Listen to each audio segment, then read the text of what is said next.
Man, it was so awesome to be back with all of our students last night. Last night we began a new series called The Comeback, where we're looking at what it looks like to have a comeback in our life. And I want to encourage you to get ready to watch this video. Whatever difficulty you're facing, whatever situation you're going through, whatever mistake you've made, man, God is always working in our lives and writing the best comeback story possible for you and me, something that we could never even think of. And so as you watch this video, I want to encourage you to be encouraged, find hope, and let us know what you think. Man, is anybody with me that it's just good to be back tonight? Okay, Kennedy. Thank you, Kennedy. Anyways, it is great to be back tonight. And I have been looking forward to this night for quite a while. I wouldn't say all of quarantine and being gone, but definitely for a while I have been looking forward to this. And with that, this is why we're doing everything that we're doing tonight. Hey, do me a favor, Noah, and hit the air conditioners so I can't hear them. Thank you. So tonight we're starting a new series called The Comeback. All right, the Comeback series is what we're starting tonight. People love comeback stories. Anybody with me? Yeah, comeback stories are great. I mean, majority of movies that you guys watch is a comeback story. Majority of movies have a person, and then they have a problem, and then they have a hero, and then it ends happy. Most of the movies, right? That's usually how a movie goes. So and that's because we love the idea and we crave comebacks and for things to always turn out good. When I was in high school, I say that a lot because I'm a youth pastor, but when I was your age, when I was in high school, I played football. And no football players in here, is there? Is there any football? A bunch of soccer players, not that football, not real football, American football. But I played football, and we had the best team at my school in over 20 years. So in 2010, that was my senior year in my senior football season. I graduated in 2011, so 2010 was the fall before. And we had the best team in over 20 years in the school. And we went all the way to the semifinals and almost to the state championship. We lost in semifinals. But in order to get to semifinals, something significant took place. And we played Talihina in the fourth round of playoffs. And Talihina was undefeated. Every one of us on the football team was nervous because these guys were good, they were fast, they hit hard, they were big, and we were just nervous because they had an undefeated record. And we get there, and we're playing, and we played hard, and we played as best as we could, and it ended up being like 14-0 first half. And we were 0, okay, not Talihina. We get into the second half, and I think Talihina started to relax a little bit because we kept playing hard. We kept cramming the ball down their throat. And with a minute, and so we scored points, we caught up. So the score is 23-28. That was the score, all right, in the fourth quarter. And in the last minute of the game, our quarterback throws a beautiful touchdown pass, and we score 6 points, right? If you know how to do math, or you know anything about football, that's, okay, no, yeah, 29. And so we won by 1 point because we didn't do the 2-point conversion or kick it. Well, we kicked it, but it wasn't any good. So we won by 1 point. 1 point is what allowed us to win the game. And then we went on to play Washington, and we whooped Washington like 28-0, which was pretty cool because you would think that the next round would be difficult, but it wasn't. And then we showed up to play Davis, and first time any of us had ever played on turf. We showed up there. We didn't do so hot. Most of us just kind of, not me, not your pastor, okay? I did not give up, but everybody else did. There's very few of us who didn't give up. I actually had this conversation with a friend last week when I was in Oklahoma, and we were kind of reminiscing about football. And it was a great comeback story. It was one of the great comeback stories that I have in my life in high school. And I think that everyone is in need of a comeback.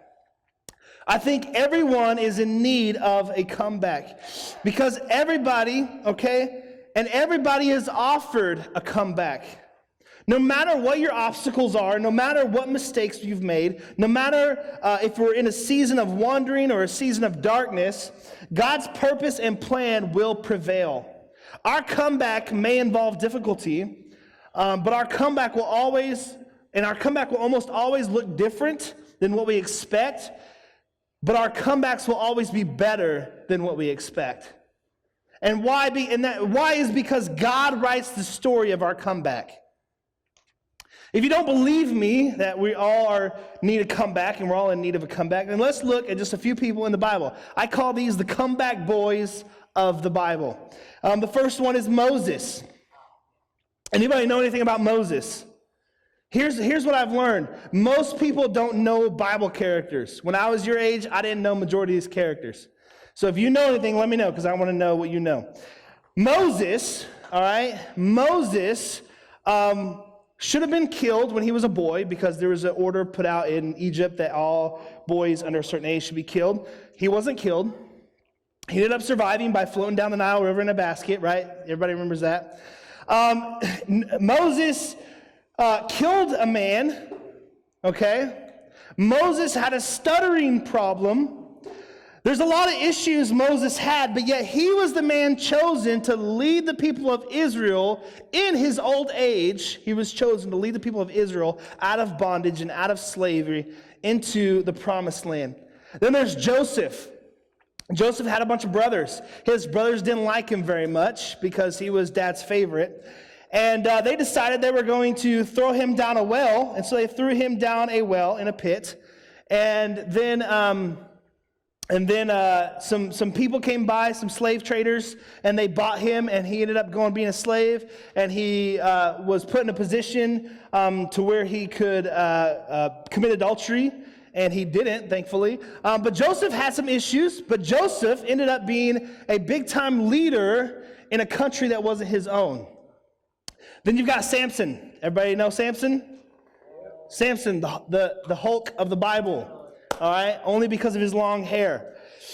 Samson had a problem with women. He liked a lot of women. He had lust in his heart. And that led him into a tough situation where one of the women cut his hair and he lost his strength. And so the Philistines capture him and they tie him up in between these two pillars. And he prays to the Lord to give him strength one more time. And he pulls the pillars and collapses the building on all these Philistines. That's Samson. Samson had a major comeback. David, King David in the Bible, all right? There's a lot with David, okay? He was, number one, he was a shepherd, all right? Shepherds, I learned this actually this week in my master's graduate studies. I'm intelligent. But I learned that shepherds were not well liked. Actually, this wasn't my graduate studies. This was the book that we're reading. Shepherds were not well liked. They were the lowest on the totem pole.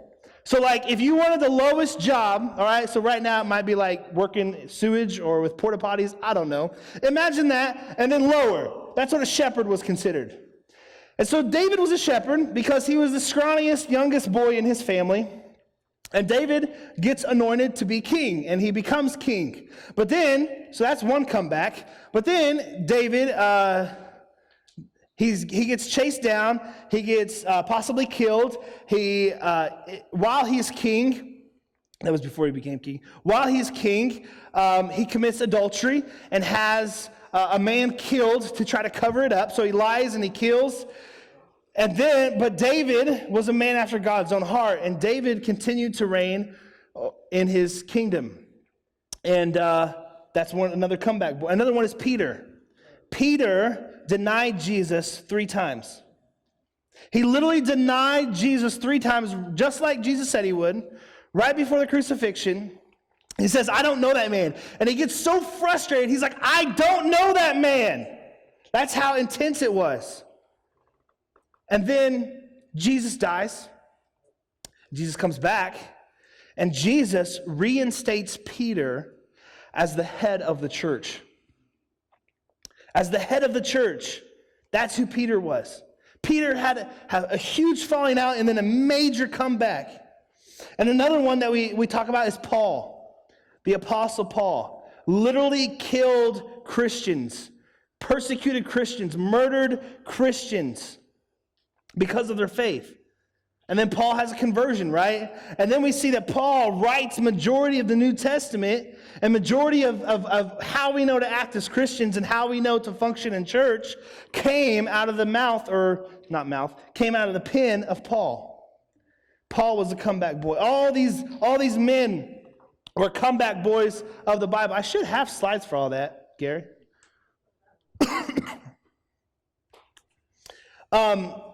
And these are just to name a few of people in the Bible who have a unique and awesome comeback.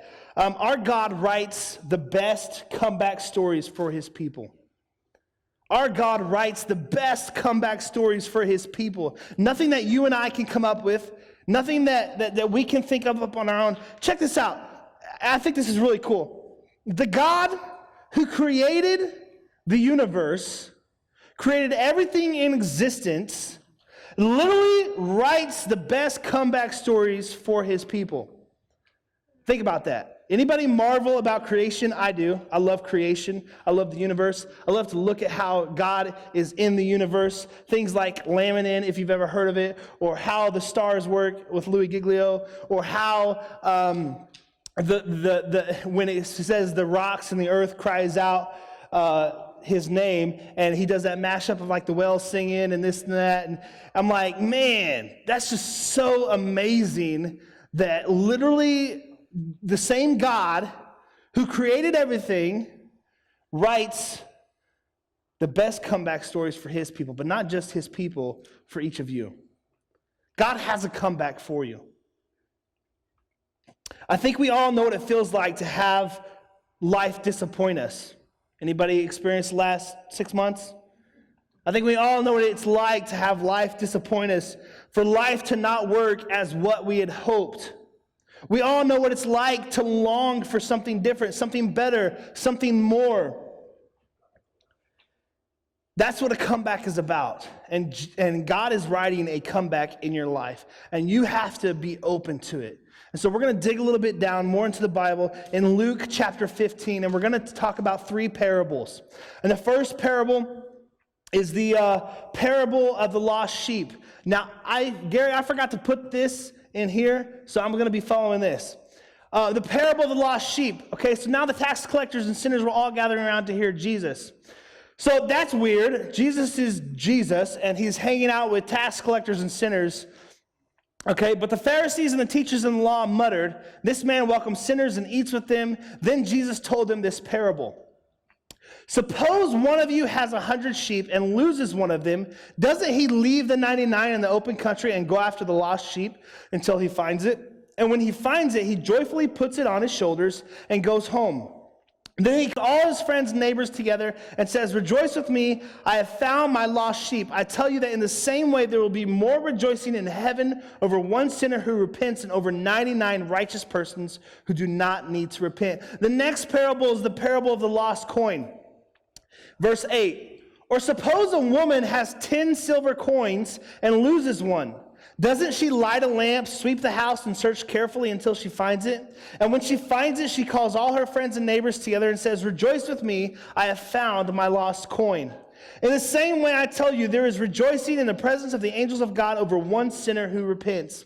And the last parable is probably the one you know most. This parable is the parable of the Prodigal Son. And even if you're not a Christian or you haven't been up in church, you probably know the summary of this story. And we're going to read this story. The parable of the lost son. Jesus continued, "There was a man who had 2 sons. The younger one said to his father, 'Father, give me my share of estate.' So he divided his property between them." So if in this culture, when your son came to you and asked for his inheritance, he's basically saying, "I wish you were dead." That's what he's saying. "I wish you were dead so that I could have my inheritance." Verse 13, not long after that, the younger son got together all he had, set off for a distant country, and there squandered his wealth in wild living. After he had spent everything, there was a famine in the whole country, and he began to be in need. So he went and hired himself out to a citizen of that country who sent him to his fields to feed pigs. He longed to fill his stomach with the pods that the pigs were eating, but no one gave him anything.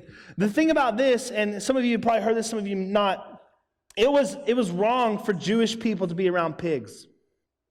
Like it was considered unclean. It was considered not right. What's something that it would? I can't even. It'd be like you walking into a bar. I don't know, something like that.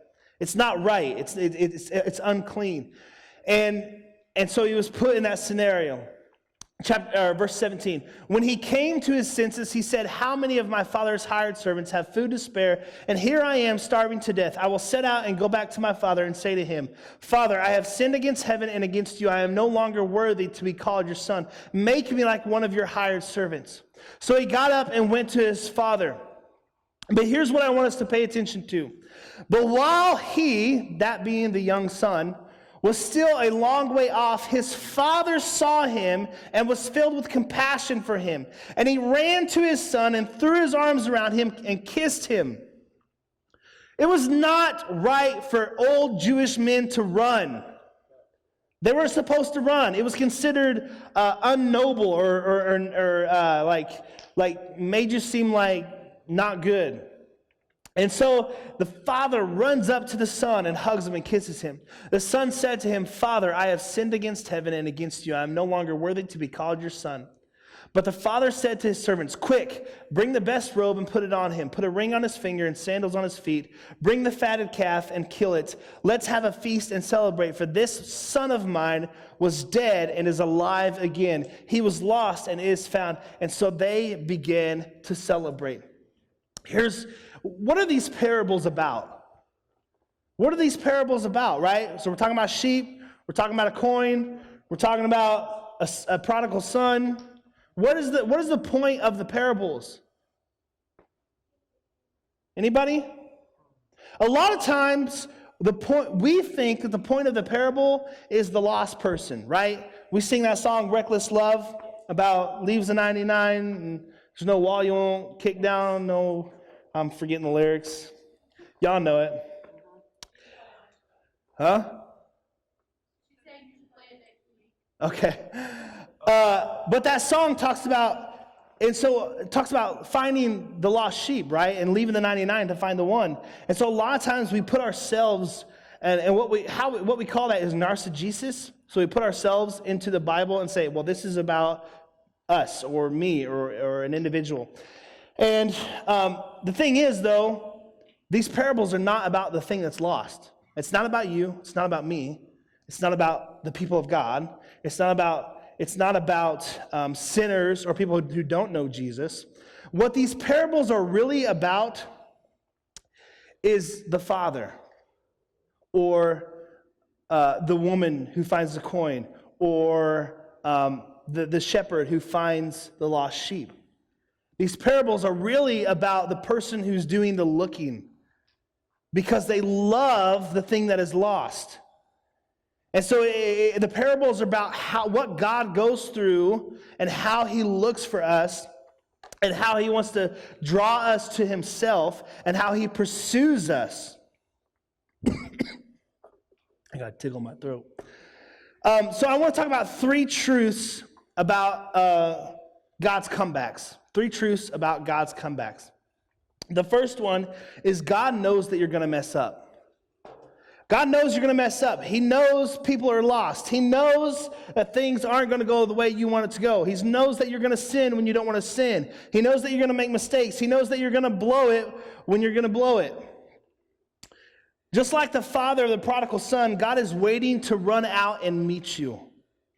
Where you are, exactly where you are. Scripture tells us that the father saw the prodigal son from a distance and took off running after him.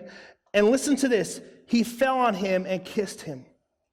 There is a precious symbolism in that scripture. And so when we return to the Father, we know that he sees us and that he will see us. One of the ways I like to illustrate it, let's see. Caleb, come up here. One of the ways I like to see this is, come up. So Caleb is a sinner, all right? Or he's a Christian that's wandered off the path, all right? And so what happens is Caleb is headed towards destruction. He's headed towards death. He's headed towards hell. He's headed towards, or maybe he's a Christian, but he's just going the wrong way, all right? That's who Caleb represents. I represent God. I'm awesome. I'm just kidding. That's heresy, all right? I agree with that. Don't smite me, Lord. And what happens is usually God's standing here, right? And Caleb starts walking that way. Start walking that way. And stop. And what happens is Caleb realizes the direction that he's going, and Caleb wants to come back, right? And so usually how we think of it in our finite human minds is that Caleb has to walk back to me because I'm right here, right? Now Caleb walk back. This is how we think of it, okay? This is how we think of it, is he has to come back to me, right? But that's not true. When Caleb begins to walk that way, I'm right here. And so when Caleb decides for himself that he's going to turn around, I'm right here with open arms. You don't have to pursue God. God pursues us. That's what the parables are about. Thank you, Caleb. The parables are about the fact that God pursues us because he loves us. Not because he needs us, not because he needs a relationship with us, but because he loves us, because we are his creation.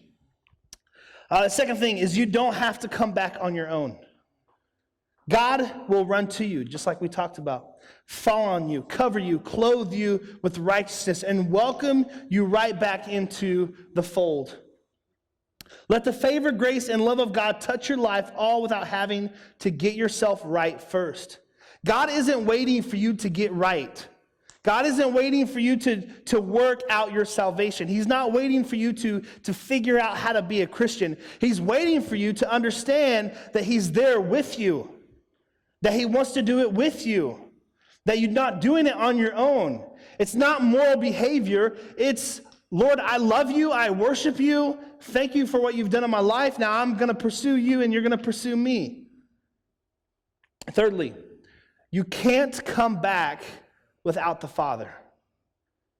Run to him and know that he will power your comeback. It's not your power that will make it happen. It's God's power. It's not your will and your power that's going to make a comeback happen. It's God.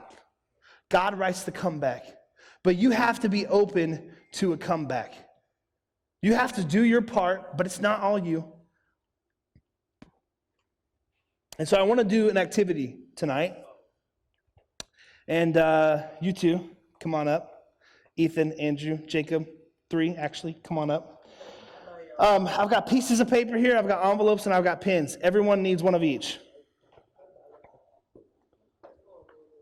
We're going to do a little activity here, and so when you get your piece of paper, all right, what I want you to do is I want you to write on one side of the piece of paper.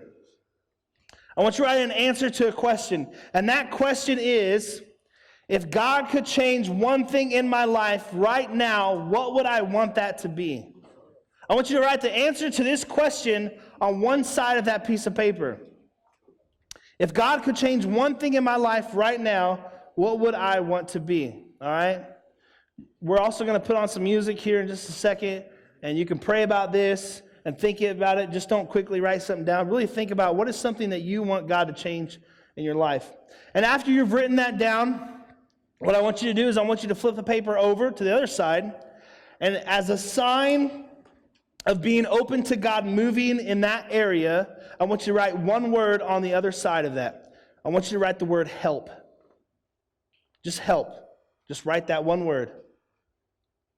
And then once you've done that, I want you to pray over it. I want you to fold the paper. I want you to put it in the envelope, seal the envelope, and write your name and grade on the front of the envelope.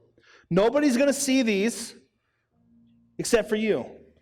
The only thing I'm going to do is I'm going to hold on to them for you for a few weeks. And I'm going to give it back to you in a few weeks. And we're going to see what God has done in that area. All right, so on one side, put the answer to this question. On the other side, as a sign of being open to God doing a comeback in your life, write the word help, fold it up, seal it in the envelope, put your name and your grade on the front part of the envelope. Take your time. Please don't talk. Just you and God do this. And let me know We're all done.